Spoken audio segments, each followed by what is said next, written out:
নিরামিষে যদি চাও রাজকীয় স্বাদ, তাহলে আজকের রেসিপি একদম মিস করো না। আজ বানাবো সর্ষে আর পোস্ত দিয়ে দারুণ টেস্টি বেগুন বাহার। খুব কম উপকরণ আর একদম রেস্টুরেন্ট স্টাইলে তৈরি হবে এই স্পেশাল পদ। ভাত হোক বা রুটি, সব কিছুর সঙ্গেই দারুণ জমে যাবে। চলো তাহলে শুরু করা যাক। তার আগে দ্য কুকিং উইন্ডো চ্যানেলে তোমাদের স্বাগত জানাই। বেগুন বাহার বানানোর জন্য দেখো, বেগুনগুলো প্রথমে আমি লম্বা লম্বা করে কেটে নিলাম। তারপর জলে পরিষ্কার করে ধুয়ে জলগুলো একদম শুকিয়ে নিয়েছি। তারপর এটাতে এবার আমি লবণ, হলুদ আর একটু লঙ্কা গুঁড়ো মাখিয়ে নেব।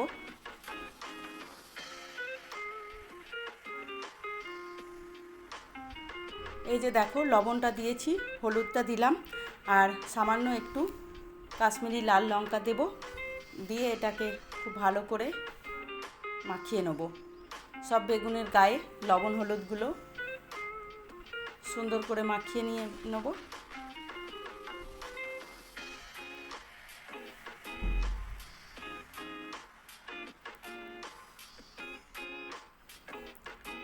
তারপর দেখো, এদিকে কড়াইয়ে তেল বসিয়েছি। তেলটা কিন্তু একদম ধোঁয়া ওঠা গরম করতে হবে।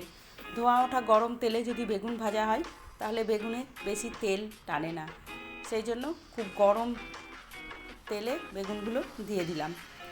বেগুনগুলো ওইদিকে ভাজা হোক, ততক্ষণে একটা মশলা বানিয়ে নিচ্ছি। দেখো, 1 চামচ পোস্ত আর সামান্য একটু সর্ষে দিলাম, হাফ চামচ মতো, আর হাফ চামচ মতো তিল, আর এর মধ্যে দিয়ে দেবো একটা টমেটো। তারপর এটাকে খুব সুন্দর স্মুথ একটা পেস্ট বানিয়ে নেব।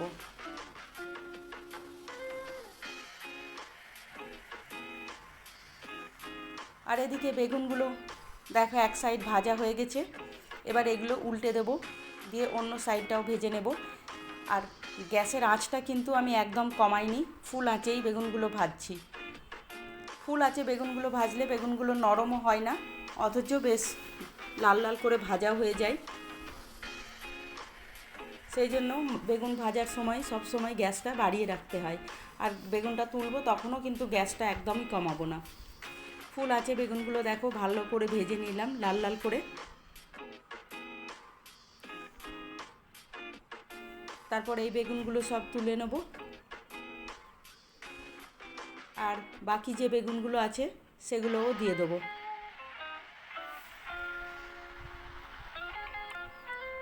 বাকি বেগুনগুলোও আমি ওই একই প্রসেসে ভেজে নেব।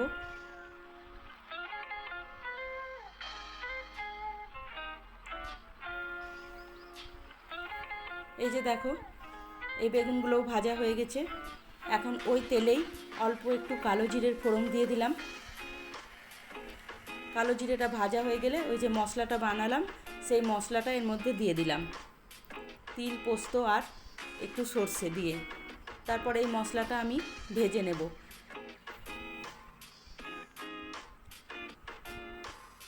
নেড়ে চেড়ে ভেজে নেব। এটা কিন্তু খুব বেশি ভাজার দরকার নেই,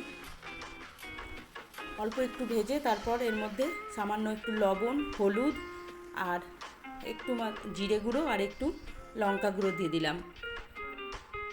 তারপর আবার এই মশলাটাও খুব ভালো করে ভেজে নেব।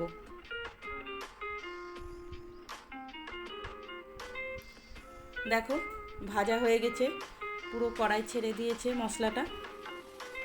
এবার এর মধ্যে আমি জল দিয়ে দেবো। যে পাত্রটাতে আমি বেগুনগুলো মাখিয়ে রেখেছিলাম সেই পাত্রটা ধুয়েই জলটা দিলাম, কারণ তার মধ্যে অনেকটা হলুদ লবণ লেগেছিল, সেটা ধুয়ে দিয়ে দিলাম। আর মিক্সির কোটোটা ধুয়েও জল দিয়ে দিলাম খানিকটা। দরকার হলে আরও একটু জল দেওয়া যায়, কারণ বেগুনে এই জলগুলো সব টেনে নেবে।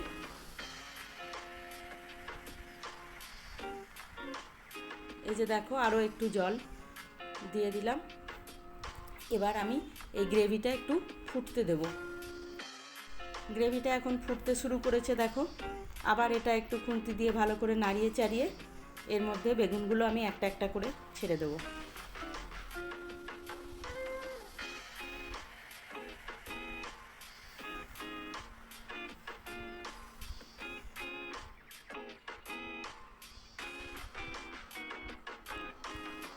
সব বেগুনগুলো দেওয়া হয়ে গেছে। এবার একটুখানি ফুটিয়ে নেবো আমি বেগুনের মধ্যে এই ঝোলগুলো ঢোকার জন্য। খুব বেশিক্ষণ ফোটানোর দরকার নেই, বেশিক্ষণ ফোটালে আবার বেগুনগুলো গলে যাবে। জাস্ট একটু ফুট উঠেছে দেখো। এবার আমি গ্যাসটা বন্ধ করে দেবো। এইভাবেই খুব সহজেই তৈরি হয়ে গেল আমাদের আজকের সুস্বাদু বেগুন বাহার। যদি রেসিপিটা ভালো লেগে থাকে তাহলে অবশ্যই ভিডিওটা লাইক করে দিও, শেয়ার করে বন্ধু ও পরিবারের সঙ্গে তাদেরও দেখার সুযোগ করে দিও। আর নতুন নতুন নিরামিষ এবং ঘরোয়া রেসিপি পেতে আমার চ্যানেলটা সাবস্ক্রাইব করে পাশে থাকা বেল আইকনটা প্রেস করতে ভুলো না। তোমাদের ভালোবাসা আর সাপোর্টেই আমাকে আরও নতুন রেসিপি আসতে অনুপ্রাণিত করে। আবার দেখা হবে নতুন কোনো রেসিপি নিয়ে। ততক্ষণ পর্যন্ত সবাই ভালো থেকো, সুস্থ থেকো। বাই।